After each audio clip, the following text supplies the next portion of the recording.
Before we get to the NDI features, give us a quick overview of what the Pearl 2 is, what it does, and how it works. Yeah, so the idea with the Pearl 2 is to provide a dedicated standalone hardware appliance for all of your sort of production needs.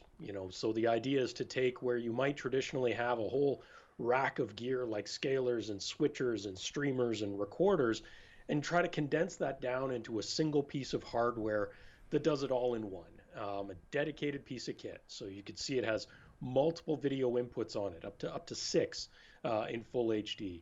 Has multiple audio inputs. It can create multiple encoded outputs for streaming and recording. It can do mixing, switching, scaling, all of it kind of built in. It has that cool touch screen on the front of it for a lot of the basic controls. You guys added NDI back in March 2019. Yeah, well, I mean, it was an exciting technology from the beginning, and we were certainly keeping an eye on it and looking how the market was changing and how people were adopting it and using it. And around the same time that we decided to pull the trigger and add it as a feature set to the Pearl 2, which of course was available to any pre-existing owners through a simple firmware update. It was around the same time we saw a huge uptick in other manufacturers like camera manufacturers implementing it built into their cameras. Quite honestly, I would say the vast majority of people are not quite ready for a full 4K workflow yet. It's coming, but bandwidth isn't free, so it's sometimes a bit of a barrier. But we have that add-on for the Pearl 2 where you can add the 4K support. The problem is 4K pipes are expensive, and even with Yeah. NDI, you still need horsepower to handle 4K. So like your box is a great box, but this is a mini little box. If we can cut back to it just to show the relative size of it, and I'm going to put a water bottle next to it just so you can see the scale of this thing, guys. On the surface, 4K is four times that of full HD, which on paper sounds really cool, but it all goes hand in hand. It means you need four times the processing power as well. So Look at that. let's talk about the NDI capabilities of the Pearl. The Pearl has four inputs under HD, and all four of those can be NDI, or you can mix and match NDI and SDR HDMI, correct? Exactly. Yeah. So if we're dealing with only direct video inputs, HDMI and SDI, we could do as many as six. NDI does take up a little bit more processing power than, say, a direct captured connection. Colleges and universities, or maybe some churches that have a main room and an overflow room, or government agencies where maybe they have a boardroom, but they also have another room where maybe they do their public meetings in, their non-public meetings in, and they want to be able to talk. So go over how people are using multiple Pearl 2s linked via NDI within the same network. Yeah, well, exactly like you said. Sometimes, it's multiple Pearl 2s, or sometimes it's bridging ecosystems. When we put NDI into the Pearl 2, we wanted to make sure we packed as much of NDI as we could into it.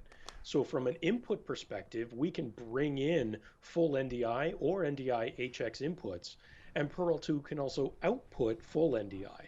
I know we've got some folks who have Tricasters as the heart of their whole solution, and they want to have like another room that's like a mini studio or an offshoot room, or my example, like a boardroom. Maybe I'm a school system and I have a Tricaster set up in my TV production studio.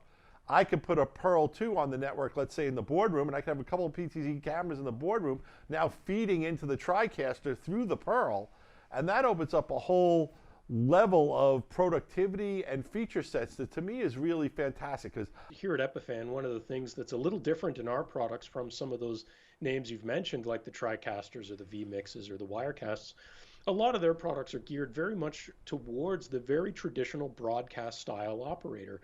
And so for people at more of the entry level or in the middle, they're a bit complex. And we've tried to make sure that Pearl 2 kind of ease of use wise fits a little lower there so that you could have a satellite office with a less experienced operator get it set up and just send that feed out to maybe the larger broadcast system. SRT stands for Secure Reliable Transport. The idea being to create a streaming protocol that can function as a point-to-point backbone that is very low latency, high quality, secure with encryption, and is easy to traverse various complex networks, firewalls, and so on. SRT kind of lets you NDI is local. SRT lets you have like multiple nodes of NDI that are connected together, but you still get that same two-way connectivity, and the latency, just like NDI, is really low. So it's really the next best thing to being there. I think SRT and NDI is the combination that's really going to allow cloud-based remote production. Cool. So now I want to talk about the future. And when I kick off my future shows almost with every guest, I've said, you know, the future is kind of now. Dr. Cross said it best. He said, we just skipped 5 years in this technology. Where he thought we'd be as far as using and delivering, we are 5 years ahead of the curve now. But that's where we are now. We've already done quite a bit of experimentation and have a number of customers leveraging NDI with Microsoft Teams, because they were really in the conferencing space. First ones to really jump on that. But again, bridging those different technologies from more of the production space and the conferencing space, and talking about the differences between streaming purely versus conferencing. These are different things, even though they get muddled. For us in the future, we're definitely looking forward to how other people add NDI. And we're just looking to make sure that new versions of NDI roll out fairly frequently, so we keep pace with that with our firmware updates.